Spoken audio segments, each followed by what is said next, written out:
اور یہ ساری چیزیں جو ہے وہ قیامت کو ہوں گی، قرب قیامت، تو اس وجہ سے جمعہ کے دن ہی قیامت ہوگی، تو اس وجہ سے جو ہے وہ سورہ سجدہ جو ہے وہ فجر کی نماز میں پڑھی جاتی ہے، کیونکہ سورہ سجدہ کے اندر بھی قیامت کا ذکر ہے اور قیامت کے احوال کا ذکر ہے اور اہل جنت کا ذکر ہے، اہل جہنم کا ذکر ہے، تو سورہ قاف کے اندر بھی یہ ساری چیزوں کا ذکر ہے۔ تو اس مناسبت سے یہ جو ہے وہ اللہ کے نبی علیہ السلام خطبے کے دوران پڑھتے تھے، اور بہترین وہ چیز جس سے آنے والوں کو نصیحت کی جا سکتی ہے وہ سورہ قاف کا موضوع ہے۔ سورہ قاف کے اندر جو موضوعات بیان ہوئے ہیں، بہترین جمعہ کے دن وہ نصیحت ہے۔ تو اب اس کے بعد دوسرا اشکال یہ ہے کہ کیا اللہ کے نبی علیہ السلام سورہ قاف پورے خطبہ جمعہ کے اندر پڑھتے تھے یا اور بھی بار نصیحت کرتے تھے، پہلے خطبے کے اندر پڑھتے تھے یا دوسرے کے اندر؟ واللہ عالم، حدیث کے اندر کوئی صراحت موجود نہیں کہ نبی علیہ السلام یہ کس خطبے کے اندر سورہ قاف کی تلاوت فرماتے تھے۔ تو اس وجہ سے بعض علماء کرام فرماتے ہیں کہ اگر ایک خطبے کے اندر سورہ قاف پڑھ لی جائے اور دوسرے خطبے کے اندر، چونکہ دو خطبے ہوتے ہیں، تو دوسرے خطبے کے اندر جو ہے وہ اس کا اختصار کے ساتھ ترجمہ یا اس کی جو معانی ہیں، اس کے جو موضوعات ہیں ان کی طرف اشارہ کر دیا جائے کہ سورہ، جیسے آپ جانتے ہیں کہ علماء حضرات جو ہیں وہ رمضان کے آخر میں، تراویح کے آخر میں پورے پارے کا خلاصہ بیان کرتے ہیں، تو اسی طرح اگر سورہ قاف کا پڑھنے کے بعد خلاصہ بیان کر دیا جائے، یا پوری صورت نہیں تو اس کا کچھ حصہ یا کچھ ایک موضوع کو لے لیا جائے، دو موضوعات کو لے لیا جائے، تو یہ انشاءاللہ سنت پہ عمل بھی ہو جائے گا اور لوگوں کو واعظ و نصیحت بھی ہو جائے گی۔ اور اس پرفتن دور کے اندر بہترین وہ چیز جس سے لوگوں کو نصیحت کی جا سکتی ہے وہی سورہ قاف کے موضوعات ہیں، جس کے اندر جو ہے وہ تبشیر بھی ہے اور انذار بھی ہے، خوشخبری بھی ہے اور ڈرایا بھی گیا ہے، اور جو صاف دل لانے والے ہیں ان کے لیے جنت کی بشارت ہے، اور اللہ تعالیٰ کے رؤیت اور اللہ تعالیٰ کے دیدار کی طرف بھی اشارہ ہے، وغیرہ وغیرہ کئی چیزیں اس کے اندر ہیں۔ اس کے بعد تیسرا مسئلہ اس حدیث سے متعلق وہ یہ ہے، یہ آپ مسائل ذہن میں رکھتے جائیں۔ پہلا مسئلہ یہ ہے کہ یہ سورہ قاف جو ہے کیا ہر جمعے کے اندر پڑھی جاتی تھی؟ تو صحیح بات یہ ہے کہ غالباً اکثر اللہ کے نبی یہ پڑھتے تھے، لیکن ہر جمعے کے اندر نہیں۔ صحابیہ یہ بیان کرنے کا مقصد مبالغہ ہے، لیکن چونکہ بعض دیگر حدیث سے صحابہ کرام سے ملتا ہے کہ آپ نے اور بھی صورتیں اور آیات پڑھی ہیں۔ نمبر دو، کیا یہ پہلے خطبے میں تھی یا دوسرے خطبے میں؟ تو ہم نے کہا کہ اس کے بارے میں کوئی تعین نہیں ہے، لیکن بعض علماء نے یہ تحسین کی ہے، افضل قرار دیا ہے کہ پہلے خطبے میں سورہ قاف پڑھ لی جائے اور دوسرے خطبے میں اس کا اختصار کے ساتھ موضوع اور اس کے جو مسائل ہیں وہ بیان کرتی ہے۔ تیسرا مسئلہ ہمارے پاس جو اس حدیث سے متعلق ہے وہ یہ ہے کہ آیا سورہ قاف جو ہے یا قرآن کی کچھ آیات جمعے کے اندر پڑھنا واجب ہے یا نہیں؟ کیا جمعے کے اندر قرآن کی کچھ آیات کی تلاوت کرنا خطبہ جمعہ کے اندر واجب ہے کہ نہیں؟ بعض علماء نے اس حدیث کے ظاہر کو لیا ہے اور وہ کہتے ہیں کہ خطبہ جمعہ کے اندر قرآن کی کچھ آیات کا پڑھنا واجب، قرآن کریم کی کچھ قرات کرنا واجب ہے، انہوں نے اس حدیث سے استدلال کیا ہے۔ لیکن صحیح بات یہ ہے کہ اس کے بارے میں نبی علیہ السلام کا کوئی بھی ایسا حکم نہیں ہے، نہ قرآن میں نہ حدیث میں، کہ جس کے اندر یہ بتایا گیا ہو کہ خطبہ جمعہ کے اندر جو ہے قرآن کی تلاوت کرنا ضروری یا واجب ہے۔ البتہ افضل ہے کہ قرآن کریم کی آیات پڑھی جائیں، لیکن اگر کوئی قرآن کریم کی آیات نہیں پڑھتا اور اسی طرح خطبۃ الحاجہ پڑھ کے آگے لوگوں کو واعظ و نصیحت کر دیتا ہے تو انشاءاللہ اس میں کوئی حرج نہیں، لیکن افضل یہ ہے کہ قرآن کریم کی۔ تو میں نے بتایا کہ اس حدیث کی مناسبت سے بعض علماء تو کہتے ہیں کہ خطبہ جمعہ کے اندر قرآن کی کچھ آیات پڑھنا واجب ہے، لیکن بعض علماء کہتے ہیں واجب نہیں بلکہ مستحب ہیں، اور یہی راجح موقف ہے، اور یہی جو ہے وہ راجح موقف معلوم ہوتا ہے۔ اللہ عالم، چونکہ کوئی ایسا حکم ہمارے پاس وارد نہیں ہوا کہ جس کے اندر اللہ کے نبی نے باقاعدہ حکم دے کر فرمایا ہو کہ تم جو ہے خطبہ جمعہ کے اندر قرآن کی تلاوت کرو، تو قرآن کی تلاوت کرنا، قرآن کی کچھ آیات پڑھ کے ان کا ترجمہ، ان کی تفسیر کر دینا، یہ افضل ہے، بہتر ہے، لیکن واجب نہیں۔ اس کے بعد ہمارے پاس جو حدیث ہے عبداللہ ابن عباس حبر الامہ مفسر القرآن، اور نبی علیہ السلام کے یہ چچا زاد ہیں، عبداللہ ابن عباس فقیہ امت ہیں رضی اللہ تعالی عنہ۔ اکثر نبی علیہ السلام سے جو تفسیر ہم تک پہنچی ہے عبداللہ ابن عباس، ان کی تفسیر ان کا تعارف ہم تفصیل سے پڑھ چکے ہیں۔ بیان کرتے ہیں قال قال رسول اللہ صلی اللہ علیہ وسلم، نبی علیہ السلام نے فرمایا من تکلم یوم الجمعہ، جس نے جمعہ کے دن کلام کی، والامام یخطب، اس حال میں، یہاں واو حالیہ ہے، اس حال میں کہ امام خطبہ دے رہا ہو، جس نے امام کے خطبہ دینے کے دوران کوئی کلام کی، فہوا کمثل الحمار یحمل اسفارا، وہ اس گدھے کی طرح ہے جس پر کتابیں لاتی ہوں۔ اسفار جو ہے یہ صفر کی جمع ہے، حمار یہ گدھے کو کہتے ہیں، اور یحمل حملہ یحمل جس کا معنی اٹھانا ہوتا ہے، اور اسفارا جو ہے یہ صفر سے ہے، اور صفر جو ہے یہ کتاب کو کہتے ہیں، اس کی جمع اسفار ہے، اور یہ قرآن کریم میں سورہ جمعہ کے اندر بھی یہ لفظ استعمال ہوا ہے۔ تو یہاں اسفار صفر کی جمع ہے، مراد کتابیں ہیں۔ تو اس شخص کی مثال جو خطیب کے خطبہ دینے کے دوران کلام کرتا ہے اس گدھے کی ہے جس پر کتابیں لاتی ہوں، والذی یقول له انصت، اور جس نے کسی کو کہا کہ خاموش ہو جاؤ، لیست له جمعۃ، اس کا جمعہ ہی نہیں ہے، اس کا جمعہ ہی نہیں ہے۔ اس حدیث میں کلام ہے، اس حدیث میں مجالد بن سعید راوی ہیں، مجالد بن سعید الحمدانی، یہ ضعیف ہیں۔ البتہ بعض علماء نے، جیسا کہ حافظ ابن حجر نے، جیسا کہ نیچے آپ دیکھ رہے ہیں، رواہ احمد باسناد لا باس بہ، کہ اس حدیث کو امام احمد نے ایک ایسی سند کے ساتھ روایت کیا ہے کہ جس میں کوئی حرج نہیں، مطلب حسن درجے کی روایت، گویا کہ حافظ ابن حجر رحمہ اللہ تعالی تحسین کی طرف مائل ہو رہے ہیں۔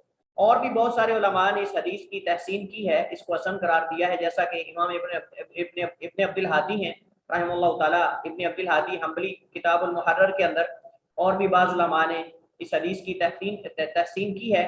تو شواہد کی بنیاد پر، متابعات کی بنیاد پر حدیث حسن درجے کی ہے، لیکن سند اس کی ضعیف ہے، جیسا کہ میں نے ذکر کیا، مجالد راوی جو ہے اس میں ضعیف ہے۔ اس حدیث سے پتہ چلتا ہے کہ جو بندہ دوران خطبہ، امام خطبہ دے رہا ہو، کلام کرتا ہے، وہ گدھے کی طرح ہے جس پر کتابیں لاتی ہیں۔ سوال آپ لوگوں سے یہ ہے کہ یہاں ایسے شخص کو جو دوران خطبہ کلام کرے، اس کو گدھے کے ساتھ تشبیہ کیوں دی گئی ہے؟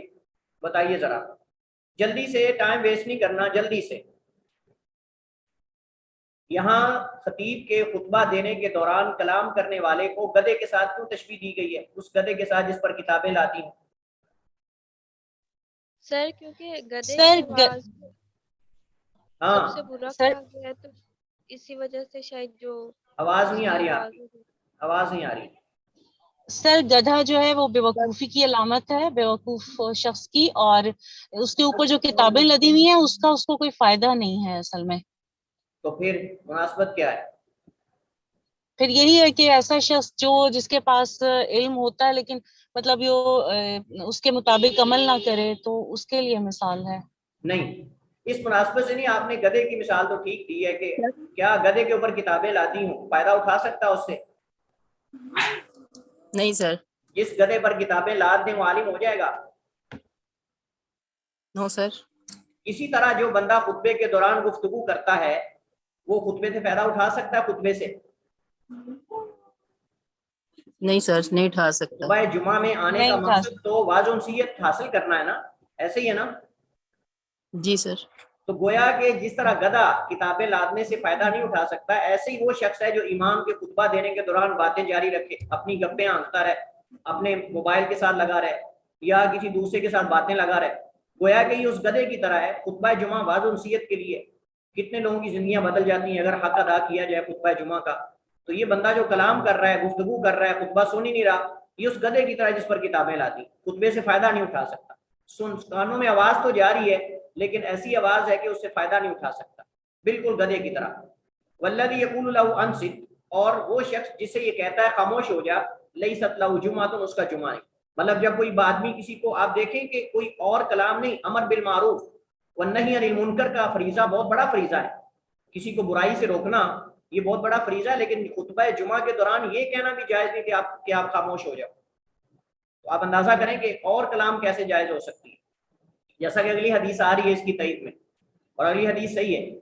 تو لہٰذا اس کا یہ ہرگز مطلب نہیں کہ اس کا جمعہ قبول ہی نہیں، اس کا جمعہ ناقص ہے، لیست لہ جمعۃ، یعنی اسے جمعہ کا مکمل اجر نہیں ملے گا۔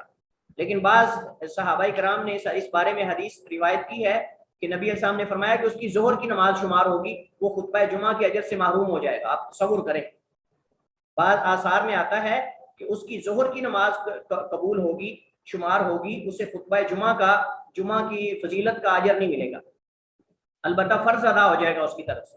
اور اس بارے میں ایک حدیث بھی وارد ہوئی ہے، اس بارے میں ایک حدیث بھی وارد ہوئی ہے، اگرچہ اس حدیث میں کلام ہے، لیکن اس بارے میں حدیث جو ہے وہ وارد ہوئی ہے، اس بارے میں حدیث جو ہے وہ وارد ہوئی ہے۔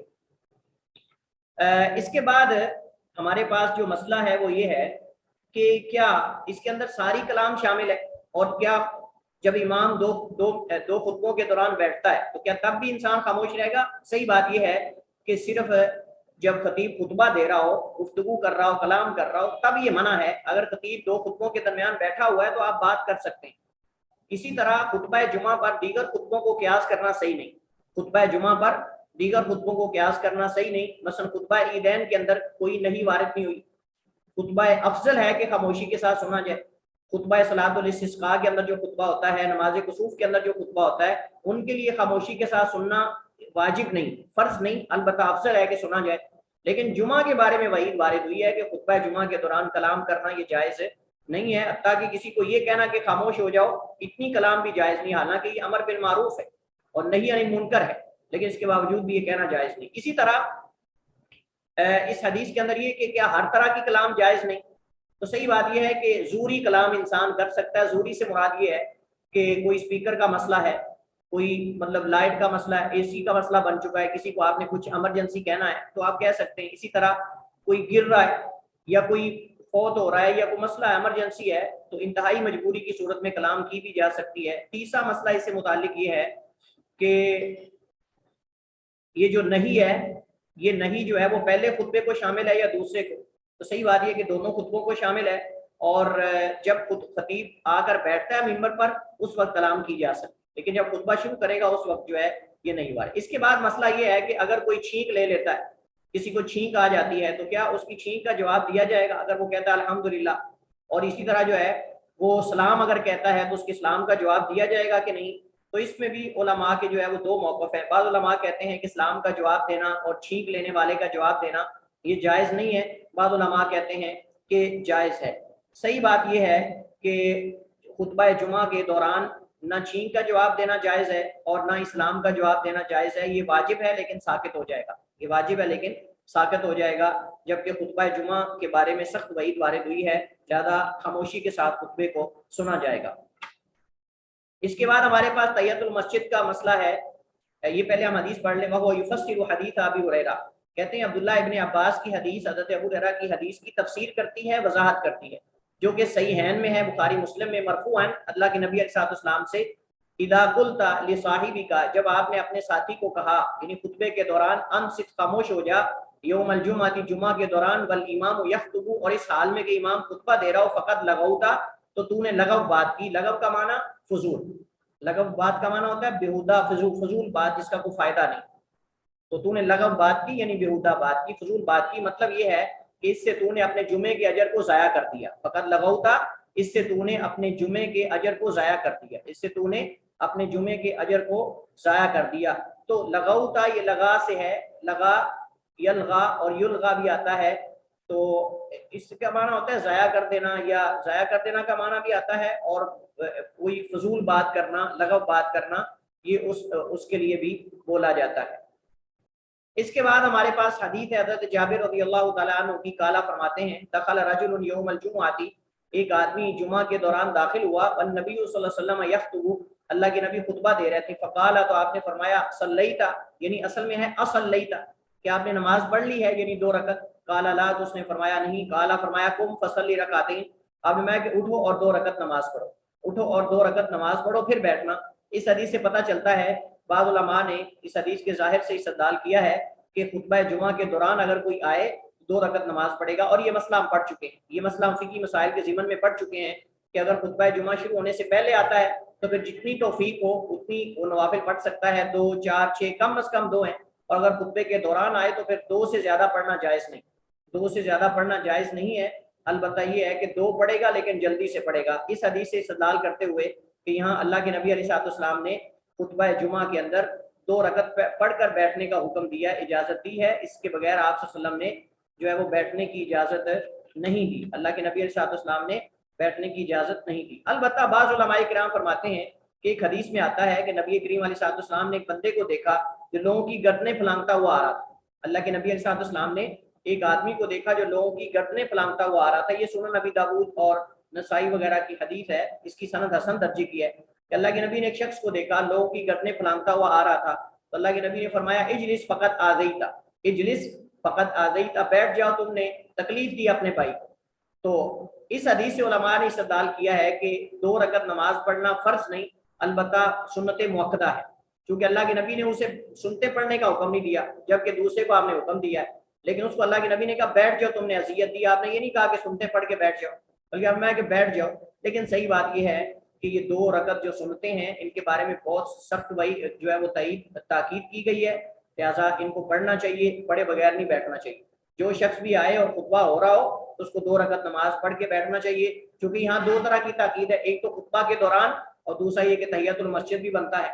تو ہم نے یہ کہا ہے کہ تحیۃ المسجد پڑھنا بھی مؤکد ہے، اور ساتھ جمعے کے دوران خطبے کے دوران یہ حدیث بھی آ گئی، لہذا اور زیادہ تاکید جو ہے بڑھ جاتی ہے۔ تو 2 رکعت نماز پڑھ کے ہی بیٹھنا چاہیے، جیسے اللہ کے نبی علیہ السلام نے صحابی کو نماز پڑھ کے بیٹھنے کی اجازت دی ہے۔ وعن ابن عباس رضی اللہ تعالی عنہما، عبداللہ ابن عباس رضی اللہ عنہما سے روایت ہے، ان نبی صلی اللہ علیہ وسلم کان یقرأ فی صلاۃ الجمعۃ سورۃ الجمعہ والمنافقین، اللہ کے نبی صلی اللہ علیہ وسلم نماز جمعہ کے اندر سورۃ الجمعہ اور منافقین پڑھتے تھے، یعنی آپ صلی اللہ علیہ وسلم جو ہے یہ دونوں صورتیں نماز جمعہ کے اندر پڑھا کرتے تھے۔ اسے امام مسلم نے روایت کیا ہے، اسے امام مسلم نے روایت کیا ہے۔ تو افضل یہ ہے کہ پوری صورتیں پڑھی جائیں، لیکن اگر پوری ممکن نہ ہو تو پھر انسان کم از کم دونوں صورتوں کے آخری جو رکوع ہیں وہ پڑھ لے، تو انشاءاللہ کچھ نہ کچھ سنت پہ عمل ہو جائے گا۔ والا ہو، اور اسی طرح یعنی امام مسلم کے ہاں، والا ہو سے مراد امام مسلم کے ہاں عن نعمان ابن بشیر، حضرت نعمان بن بشیر رضی اللہ تعالی عنہ سے روایت ہے۔ حضرت نعمان بن بشیر جو ہیں ان کے دادا کا نام سعید ہے، نعمان بن بشیر بن سعد نعمان بن بشیر بن سعد الانصاری الخزرجی۔ حضرت نعمان اور ان کے والد جو ہیں دونوں صحابی ہیں، اور ان کا وہ واقعہ معروف ہے، پہلے بھی میں نے ذکر کیا۔ حضرت نعمان کا واقعہ مشہور ہے کہ جب ان کی جو ہے وہ ان کے والد نے ان کو غلام ہدیہ کیا یا لونڈی ہدیہ کی، تو ان کی والدہ نے کہا کہ میں اس وقت تک راضی نہیں ہوں گی جب تک آپ اللہ کے نبی کو گواہ نہ بنا لیں۔ تو اللہ کے نبی علیہ السلام کے پاس ان کے والد جو ہیں حضرت بشیر بن سعد ان کو لے کر آئے۔ حضرت نعمان بن بشیر ابھی چھوٹے تھے تو ان کو لے کر آئے، کہنے لگے اللہ کے رسول میں نے اپنے بیٹے کو ہدیہ کیا، اب میں کیا باقی اولاد کو بھی تم نے گفٹ کیا ہے یا صرف نعمان کو دیا ہے؟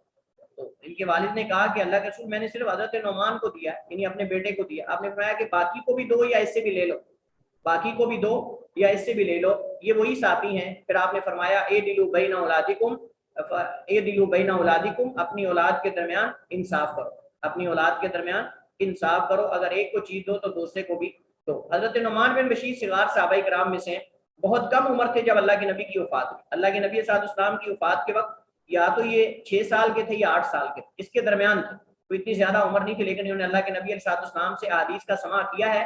اس وجہ سے علماء کرام فرماتے ہیں کہ حدیث کا سماع کرتے ہوئے عمر کی شرط نہیں، حدیث کا سماع کرتے ہوئے، حدیث سنتے ہوئے عمر کی شرط نہیں، صرف سمجھدار ہونا شرط ہے، لیکن حدیث کو بیان کرتے ہوئے بلوغت شرط ہے، یہ بات ذہن میں رہے۔ حدیث کو سنتے ہوئے سماع کرتے ہوئے بلوغت شرط نہیں بلکہ سمجھدار ہونا شرط ہے، جبکہ حدیث بیان کرتے ہوئے بالغ ہونا، مسلمان ہونا یہ ضروری ہے، اور اس پر ہم پہلے بھی شاید میرے خیال میں بات کر چکے ہیں۔ اس کے بعد حضرت زید بن ارقم رضی اللہ تعالیٰ عنہ روایت کرتے ہیں، فرماتے ہیں صلی النبی صلی اللہ علیہ وسلم العید، اللہ کے نبی نے عید کی نماز پڑھائی، ثم رخص فی الجمعۃ، پھر آپ نے رخصت دی جمعہ کے اندر، فقال، آپ نے فرمایا من شاء ان یصلی فلیصلی، من شاء ان یصلی فلیصلی، کہ جو چاہے وہ نماز پڑھے، من شاء جو چاہے یصلی نماز پڑھنا چاہے، فلیصلی تو وہ پڑھ لے، جو نماز پڑھنا چاہے وہ پڑھ لے۔ لیکن اس حدیث میں ایک راوی ہے جو کہ مجہول ہے، اس حدیث کی سند میں ایک راوی ہے جو کہ مجہول ہے، اور وہ راوی جو ہے ایاس ابن ابی رملہ ہے، ایاس حمزہ کے ساتھ، ایاس ابن ابی رملہ، یہ راوی جو ہے مجہول ہے، ان کا عثمان ابن المغیرہ سے سماع ثابت نہیں، ان سے عثمان بن مغیرہ کے علاوہ کوئی روایت نہیں کرتا۔ تو بہرحال حدیث جو ہے اس میں چونکہ ایک راوی مجہول ہے، اس وجہ سے باقی اس کے راوی سارے ثقہ ہیں، باقی اس کے راوی جو ہیں وہ سارے ثقہ ہیں۔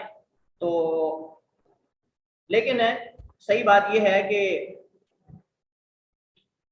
حدیث جو ہے مطابعت اور شواہد کی بنیاد پہ انشاءاللہ حسن درجے کی روایت ہے، اس کے شواہد موجود ہیں اور مسئلہ ثابت ہے، اور مسئلہ یہ ہے کہ نبی علیہ السلام نے جو ہے عید والے دن جمعہ کی رخصت دی، عید والے دن اللہ کے نبی نے جمعہ پڑھنے کی رخصت دی ہے۔ فرماتے ہیں کہ صلی اللہ علیہ وسلم العید، اللہ کے نبی نے، یہ اصل میں مصنف نے اختصار کے ساتھ جو ہے حدیث بیان کی، وگرنہ صحیح حدیث میں کہ اللہ کے نبی نے عید کی نماز پڑھائی، اور آپ نے فرمایا کہ جمعہ کی نماز ہم تو پڑھیں گے، جو تم میں سے پڑھنا چاہے وہ پڑھ لے، یعنی باقیوں کو اختیار ہے لیکن ہم تو پڑھیں گے، یعنی میں تو خطبہ دوں گا جمعہ کا اور جمعہ پڑھاؤں گا، لیکن تم میں سے جو آنا چاہے وہ آ جائے اور جو نہ آنا چاہے وہ نہ آئے۔ تو حدیث یہ انشاءاللہ صحیح کم از کم حسن درجے کی حدیث ہے. مسئلہ ثابت ہے کہ اگر عید اور جمعہ اکٹھے ہو جائیں ایک دن میں تو عید پڑھی جائے گی, جمعہ کوئی پڑھے یا نہ پڑھے, لیکن زور کی نماز پڑھنا لازم. جو جمعہ نہیں پڑھے گا وہ زور کی نماز پڑھے گا, اور جو جمعہ پڑھ لے گا اس کو زور کی نماز پڑھنے کی ضرورت نہیں ہے. مسئلہ یہ ثابت ہے اور یہ آپ سارے لوگ جانتے ہیں انشاءاللہ. حضرت ابو ہریرہ رضی اللہ تعالیٰ عنہ سے روایت ہے, فرماتے ہیں قال رسول اللہ صلی اللہ علیہ وسلم, نبی علیہ السلام نے فرمایا اذا صلی احدکم الجمعۃ فلیصلی بعدها اربعا, جب تم میں سے کوئی جمعہ کی نماز پڑھے تو اس کے بعد 4 رکعت پڑھے. اور یہاں امر جو ہے یہ تاکید کے لیے ہے, وجوب کے لیے نہیں. یہاں امر جو ہے فلیصلی بعدها اربعا, یہ تاکید ہے, وجوب نہیں. یہ تاکید ہے, واجب کے لیے نہیں حکم, یعنی اس کو چاہیے کہ 4 رکعت پڑھے. جبکہ اللہ کے نبی صلی اللہ علیہ وسلم سے 4 پڑھنا بھی ثابت ہے, 2 پڑھنا بھی ثابت ہے, اور یہ مسئلہ ہم تفصیل سے پڑھ چکے ہیں. ہم نے کہا کہ اختیار ہے, کوئی 4 پڑھے یا 2 پڑھے. البتہ ابن قیم رحمہ اللہ تعالیٰ نے تطبیق دینے کی کوشش کی ہے. انہوں نے کہا کہ اگر مسجد میں پڑھے گا تو 4 پڑھے گا, اگر گھر میں پڑھے گا تو 2 پڑھے گا. اور اس مسئلے کو ہم فقہی مسائل کے ضمن میں تفصیل سے پڑھ چکے ہیں, لہٰذا یہاں دوبارہ اس پہ بحث کرنے کی ضرورت نہیں ہے. اس کے بعد حضرت صائب بن یزید بیان کرتے ہیں. صائب بن یزید جو ہے وہ ان کی کنیت ابو یزید ہے. ابو یزید صائب ابن یزید الکندی, اور ان کی ولادت جو ہے وہ 2 ہجری میں ہوئی. ان کی ولادت 2 ہجری میں ہوئی, اور جب اللہ کے نبی علیہ السلام کی وفات ہوئی تو تقریباً 8 سال کی عمر کے تھے. تقریباً یہ 8 سال کی عمر کے تھے. حضرت عمر رضی اللہ تعالیٰ عنہ نے حضرت صائب بن یزید کو مدینہ کے بازار کا ذمہ دار بنایا تھا. مدینہ کے بازار کی دیکھ بھال کرنا, وہاں سامان کو چیک کرنا وغیرہ, یعنی ان کو جو ہے وہ حضرت عمر نے مدینہ کے بازار کی رکھوالی یا ذمہ داری جو ہے وہ دی تھی کہ تم نے دیکھنا ہے کہ مدینہ کے جو بازار ہے جہاں لوگ خرید و فروخت کرتے ہیں وہاں کوئی غلط تو کاروبار نہیں کر رہا, وہاں کوئی ہیر پھیر تو نہیں کر رہا, ملاوٹ تو نہیں کر رہا. یہی اصل میں کام ہوتا ہے. ان کی وفات میں اختلاف ہے. پہلا قول یہ ہے کہ ان کی وفات 82 ہجری میں ہوئی, دوسرا یہ کہ 91 ہجری میں ہوئی, اور اس کے علاوہ اور بھی اقوال ان کی وفات کے بارے میں معروف ہے.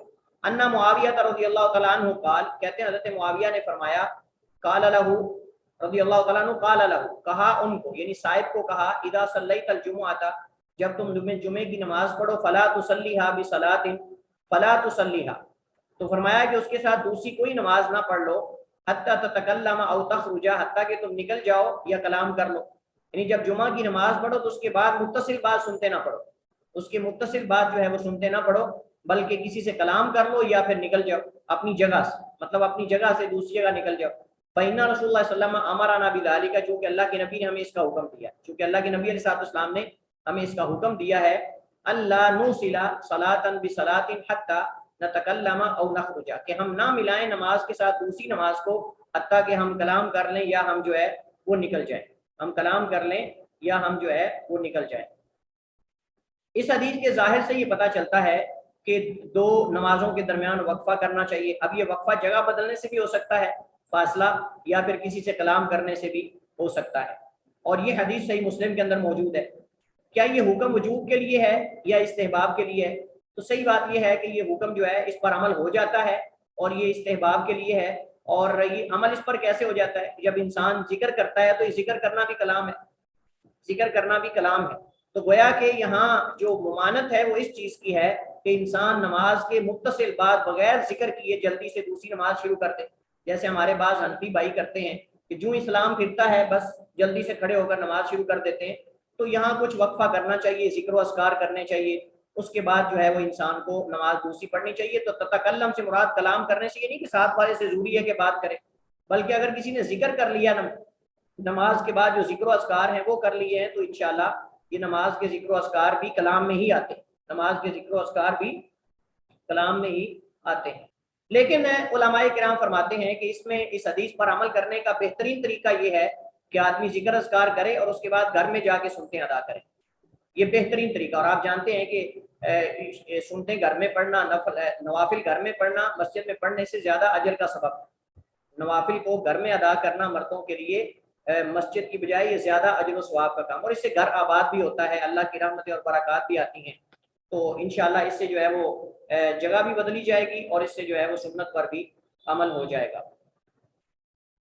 اس کے بعد ہمارے پاس جو حدیث ہے حضرت ابو ہریرہ رضی اللہ تعالیٰ عنہ کی حدیث ہے. فرماتے ہیں قال رسول اللہ صلی اللہ علیہ وسلم نے فرمایا, من اغتسل, جس نے غسل کیا, ثم اتى الجمعہ, پھر جمعہ کو آیا, فصلى ما قدر له, یہ حدیث ہم پڑھ چکے ہیں, یہ حدیث جو ہے وہ ہم پڑھ چکے ہیں. فقہی مسائل کے اندر لہٰذا اس کو اسکپ کرتے ہیں، اس کا ترجمہ ہم پڑھ چکے ہیں۔ وعنہ، اور اسی سے یعنی حضرت ابو ہریرہ رضی اللہ تعالیٰ عنہ سے روایت ہے، فرماتے ہیں ان رسول اللہ صلی اللہ علیہ وسلم، بے شک رسول اللہ صلی اللہ علیہ وسلم نے ذکر یوم الجمعہ، آپ نے جمعہ کا ذکر کیا، یعنی جمعہ کے احکام کا، جمعہ کی فضیلت کا، جمعہ کے مسائل کا۔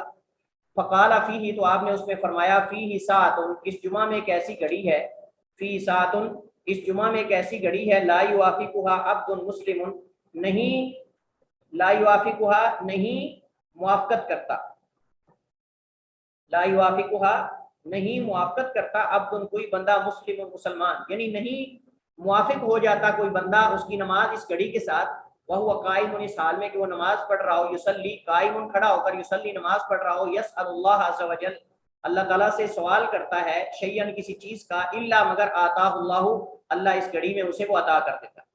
یعنی اگر انسان جو ہے اس گھڑی کے اندر نماز پڑھ رہا ہے، ذکر کر رہا ہے، یہ لفظ عام ہے، اس کے اندر ذکر بھی شامل ہے، اس کے اندر نماز بھی ہے، ذکر بھی ہے۔ یہ گھڑی، اس کا مطلب یہ نہیں کہ جو غیر نماز کے اندر دعا کر رہا ہوتا ہے وہ اس گھڑی کی فضیلت کو نہیں پا سکتا، یہ تغلیباً ہے، یہ تغلیباً ہے۔ جی، تو میں یہ بات کر رہا تھا کہ یہاں وَهُوَ قَائِمٌ يُصَلِّي، وَهُوَ قَائِمٌ يُصَلِّي يَسْأَلُ اللَّهَ عَزَّ وَجَلَّ شَيْئًا، اس حدیث کو اگر ہم غور سے دیکھیں تو یہاں مطلب ہے کہ وہ کھڑا ہو کے نماز پڑھ رہا ہو، اللہ تعالیٰ سے سوال کرے کسی بھی چیز کا، مگر اللہ اسے دے دیتا ہے۔ تو جب کہ حدیث کے اندر آتا ہے کہ عصر کی نماز کے بعد نماز کوئی جائز نہیں، عصر کی نماز کے بعد کوئی نماز جائز نہیں، لیکن اس حدیث کے اندر ہے کہ وہ جمعہ کے بعد جو ہے وہ مطلب کہ گھڑی، اس گھڑی کے اندر اب اختلاف ہے اس گھڑی کے تعین کے اندر۔ تو بعض علماء کہتے ہیں کہ قائم سے مراد جو ہے قیام حقیقی نہیں، قائم سے مراد قیام حقیقی نہیں، بلکہ مراد اطاعت فرما برداری کے اندر لگے رہنا۔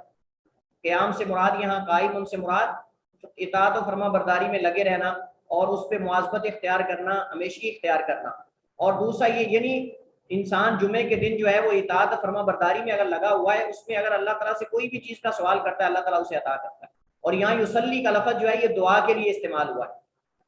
قائم کا معنی اطاعت میں، فرما برداری میں، یصلی دعا میں، وہ دعا کرتا ہے، اللہ تعالیٰ سے سوال کرتا ہے کسی چیز کا تو اللہ تعالیٰ اسے عطا کر دیتا ہے۔ تو بعض علماء کہتے ہیں یہاں یصلی بمعنی یدعو، چونکہ ہم نے پڑھا تھا کہ صلاح بمعنی دعا ہے، صلاح بمعنی دعا بھی آتا ہے۔ یا پھر یہ ہے کہ وہ نماز کے انتظار میں ہی بیٹھ کر اللہ تعالیٰ سے سوال کرتا ہے کسی چیز کا تو اللہ تعالیٰ اس کو جو ہے وہ عطا کر دیتا ہے۔ تو اس مسئلے میں اگرچہ جو ہے وہ اختلاف موجود ہے کہ یہاں نماز حقیقی مراد ہے یا مراد اس سے دعا ہے، تو دونوں طرح کے احتمالات جو ہیں وہ موجود ہیں۔ وَأَشَارَ بِيَدِهِ يُقَلِّلُهَا، اور اللہ کے نبی نے اپنے ہاتھ سے اشارہ کیا، آپ یقللها یعنی بہت تھوڑا، یعنی وقت جو ہے یہ بہت تھوڑا سا، آپ نے بہت کم کی طرف اشارہ کیا، یعنی یہ جمعہ کے دن وقت ہوتا ہے، گھڑی ہوتی ہے قبولیت کی جس میں اللہ تعالیٰ دعا کو قبول فرماتا ہے۔ وَأَشَارَ بِيَدِهِ يُقَلِّلُهَا، اللہ کے نبی نے اپنے ہاتھ سے اشارہ کیا اور آپ اس کی قلت کی طرف اشارہ کر رہے تھے، یعنی آپ فرما رہے تھے کہ یہ بہت تھوڑا وقت ہوتا ہے، بہت کم چھوٹی سی گھڑی ہوتی ہے جس کے اندر اللہ تعالیٰ جو ہے وہ دعا کو قبول کرتا ہے۔ متفق علیہ، یہ بخاری مسلم کی حدیث ہے۔ وفی روایت لمسلم، اور امام مسلم کی روایت میں ہے، وَهِيَ سَاعَةٌ خَفِيفَةٌ، اور یہ بہت تھوڑا سا وقت ہے۔ خفیف کا معنی بھی تھوڑا ہی ہے، خفیف سے مراد ہلکے کو کہتے ہیں، لیکن یہاں مراد تھوڑا ہی ہے، لیکن یہاں مراد جو ہے وہ تھوڑا ہی ہے۔ اب رہا مسئلہ اس میں کہ یہ کون سی، یہ گھڑی کس وقت میں ہے جس میں دعا قبول ہوتی ہے، تو بعض علماء کرام فرماتے ہیں کہ جب امام جو ہے اس کے جو ہے وہ خطبہ جمعہ کے لیے ممبر پر بیٹھنے سے لے کر، خطبہ جمعہ کے لیے ممبر پر بیٹھنے سے لے کر نماز پوری ہونے تک یہ گھڑی ہے۔ اور بعض علماء کرام فرماتے ہیں کہ اس سے مراد جو ہے وہ عصر کی نماز کے بعد ایک گھڑی ہے، عصر کی نماز کے بعد ایک گھڑی ہے، جیسا کہ عبداللہ ابن سلام کی حدیث اس کی تائید کرتی ہے۔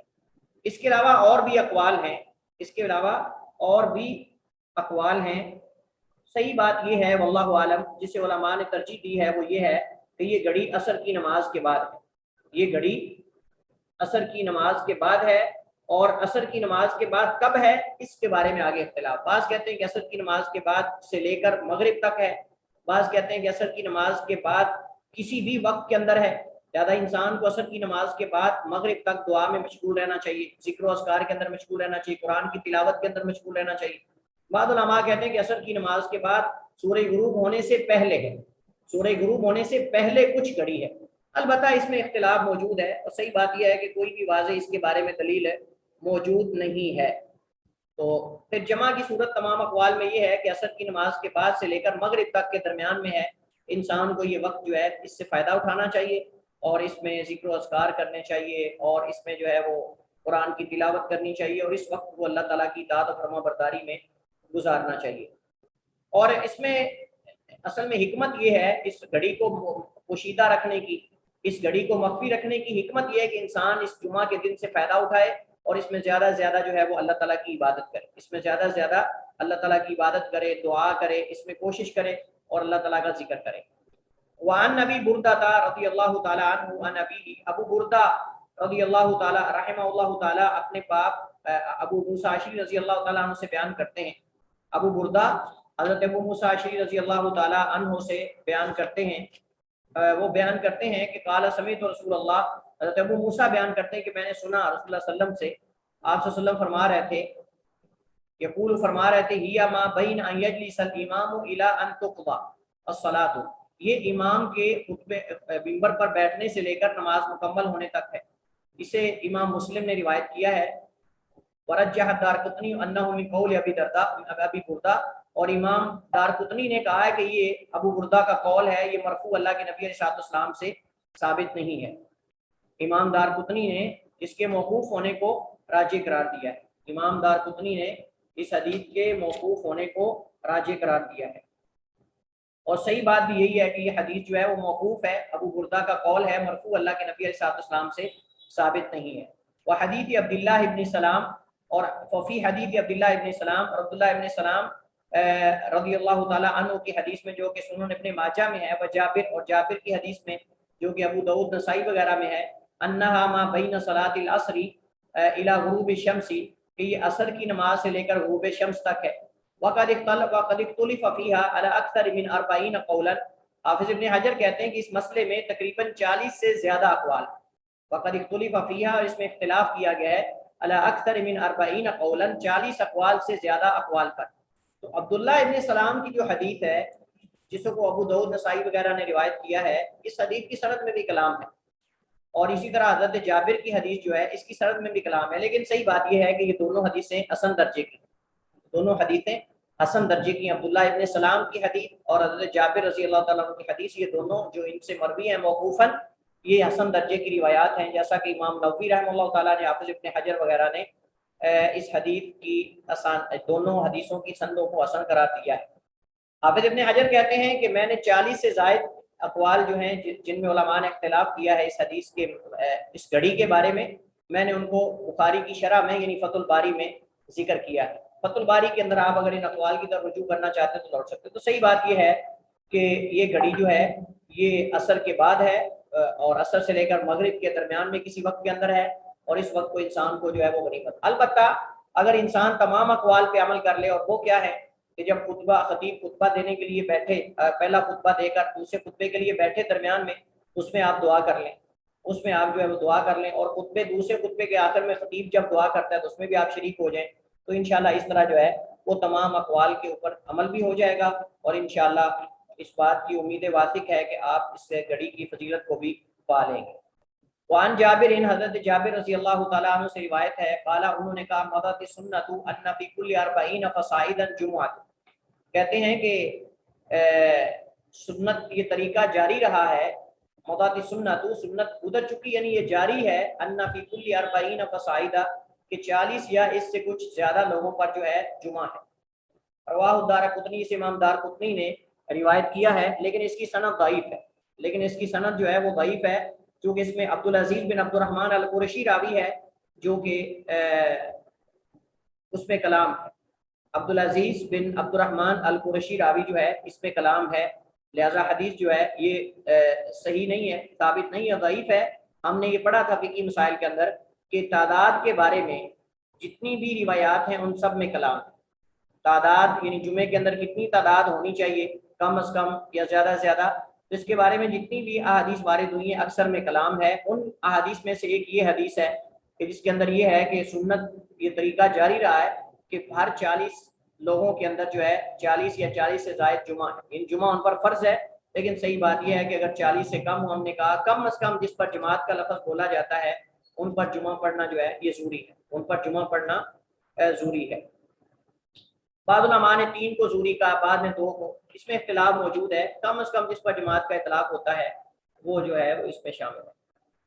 اس کے بعد ہمارے پاس جو حدیث ہے حضرت سمرہ بن جندب رضی اللہ تعالیٰ عنہ کی حدیث ہے، بیان کرتے ہیں ان نبی صلی اللہ علیہ وسلم کان یستغفر المؤمنین والمؤمنات فی کل جمعۃ، اللہ کے نبی علیہ السلام ہر جمعہ کو مومن مردوں اور مومن عورتوں کے لیے استغفار کی دعا کیا کرتے تھے، بخشش کی دعا کیا کرتے تھے۔ اللہ کے نبی علیہ السلام ہر جمعہ کے اندر جو ہے وہ مومن مردوں اور مومن عورتوں کے لیے بخشش کی، یستغفر، استغفر، یستغفر سے فعل مضارع ہے، آپ استغفار کیا کرتے تھے، بخشش کی دعا کیا کرتے تھے مومن مردوں اور مومن عورتوں کے لیے۔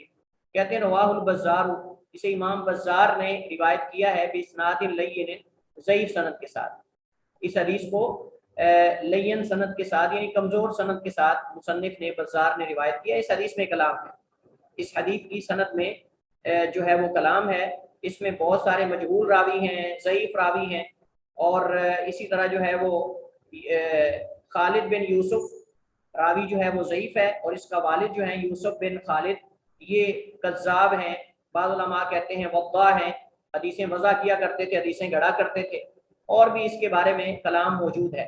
اور خبیب بن سلیمان راوی مجہول ہے، خبیب بن سلیمان راوی مجہول ہے، اور خالد بن یوسف جو ہے وہ ضعیف ہے، اور اس کے والد جو ہیں وہ حدیث وضع کرنے اور گڑنے میں معروف تھے، یا ان پہ الزام تھا، یا متہم بالکذب تھے، لہذا حدیث جو ہے یہ ضعیف ہے، ثابت نہیں ہے۔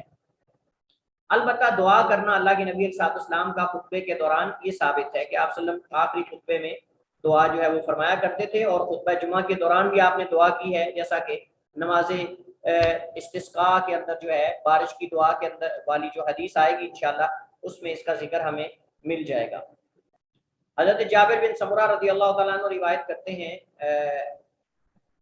ان نبی صلی اللہ علیہ وسلم کان فی الخطبۃ یقرأ آیات القرآن، اللہ کے نبی السلام کانا کہ اللہ کے نبی السلام فی الخطبۃ خطبہ جمعہ کے اندر یقرأ آیات، آپ پڑھتے تھے آیات من القرآن، قرآن کی، یذکر الناس، لوگوں کو واعظ کیا کرتے تھے، لوگوں کو آپ صلی اللہ علیہ وسلم جو ہے وہ واعظ فرمایا کرتے تھے۔ اس حدیث کو امام ابو داؤد نے روایت کیا ہے، لیکن اس کی اصل صحیح مسلم میں ہے، لیکن اس کی اصل جو ہے وہ صحیح مسلم میں ہے۔